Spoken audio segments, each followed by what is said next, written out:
লিখেছিলাম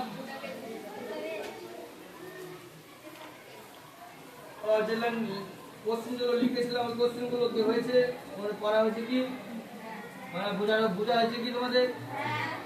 তীব্র তড়িৎ বিশ্লেষণ, মৃদু তড়িৎ বিশ্লেষণ, তারপরে তড়িৎ বিশ্লেষণ, তড়িৎ বিশ্লেষণ পদার্থ, তড়িৎদ্বার, এইগুলো করা হয়েছে কি না? তাহলে একটু হালকা করে আলোচনা করবো, তাহলে দেখো কতটা কি হয়। ঠিক আছে, তাহলে আমাদের চারটা টপিক যেটা আছে সেই টপিকটার নাম হচ্ছে কি বলতো? তড়িৎ বিশ্লেষণ। তড়িৎ বিশ্লেষণ।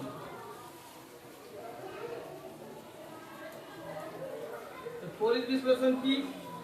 তড়িৎ বিশ্লেষণ তার কিছু নয়, কোনো পদার্থ আছে, সেই পদার্থটা যদি জলে দ্রবীভূত বা গলিত অবস্থায়, ঠিক আছে, যদি আয়ন পরিবহন করে যদি রাসায়নিক বিক্রিয়ায় অংশগ্রহণ করে এবং রাসায়নিক বিক্রিয়ার মাধ্যমে নতুন ধরনের পদার্থ উৎপন্ন করে, এই পুরো প্রক্রিয়াটাকে কি বলা হয়? তড়িৎ বিশ্লেষণ বলা হয়। বুঝতে পেরেছো? আবার বলছি, আমি ওটা ব্যাখ্যা করব আবার, যে সংখ্যাটা যদি বলা হয় তড়িৎ বিশ্লেষণ কাকে বলে, তড়িৎ বিশ্লেষণ যদি কাকে বলে তোমাকে বলতে হবে জলে দ্রবীভূত বা গলিত অবস্থায় কোনো পদার্থ, ঠিক আছে, আয়নে বিভাজিত হয়ে রাসায়নিক বিক্রিয়ায় অংশগ্রহণ করে এবং রাসায়নিক বিক্রিয়ার মাধ্যমে নতুন ধরনের পদার্থ উৎপন্ন করে, এই প্রক্রিয়াটাকে কি বলা হবে?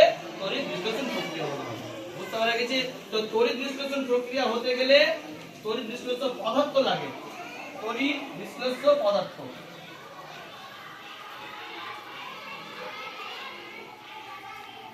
কি বললাম? তড়িৎ বিশ্লেষণ হওয়ার জন্য কি লাগে বলো? তড়িৎ বিশ্লেষণ পদার্থ কি? তাহলে তড়িৎ বিশ্লেষণ পদার্থ তেমন কিছু নয়, ওই যে জিনিসটা আয়নে বিভাজিত হতে পারবে। মনে করো একটা যদি লবণ আছে, লবণ দেখতে কি রকম হয়? কালার বলো, লবণের কালার সংকেত হচ্ছে NaCl, তাই তো নাকি? NaCl হচ্ছে সাদা কালারে, নরমাল অবস্থায় আছে, কঠিন অবস্থায় আছে, ওটা কিন্তু আয়নে বিভাজিত হয়নি, হতে পারবে না। এই লবণটাকে তুমি যদি জলের মধ্যে যদি প্রবেশ করাও, ঠিক আছে, তাহলে এই লবণটাকে যদি জলের মধ্যে প্রবেশ করাও, তখন এটা কি হবে বলতো? লবণের জলীয় দ্রবণ হবে। সেই লবণের জলীয় দ্রবণটা যদি এর মধ্যে যদি ইলেকট্রিক তারকে ঢোকানো হয় এবং ব্যাটারির সঙ্গে যদি যুক্ত করা হয়, তাহলে এর মধ্যে দিয়ে কি হবে বলতো? আয়ন কি হবে? প্রবাহিত হবে, আয়নে বিভাজিত হবে। কিরকম? এটা যদি জলে দ্রবীভূত হয়, তাহলে Na+ আর Cl- আয়ন উৎপন্ন করবে। এই জিনিসটাই কথা বলতে চাইছি, যে কোন একটা তড়িৎ বিশ্লেষ্য পদার্থ জলে দ্রবীভূত এবং গলিত অবস্থায় আয়নে বিভাজিত হয়, এটা ক্যাটায়ন আর এটা হচ্ছে অ্যানায়ন। বুঝতে পারা গেছে? ক্যাটায়ন কাকে বলা হয়? যার মধ্যে পজিটিভ আছে, কি বলেছিলাম? কেপি, কলকাতা পুলিশ, তাই নাকি? কি বলেছিলাম? KP Kolkata, cation positive. আর অ্যানায়নে কি বলেছিলাম বলো?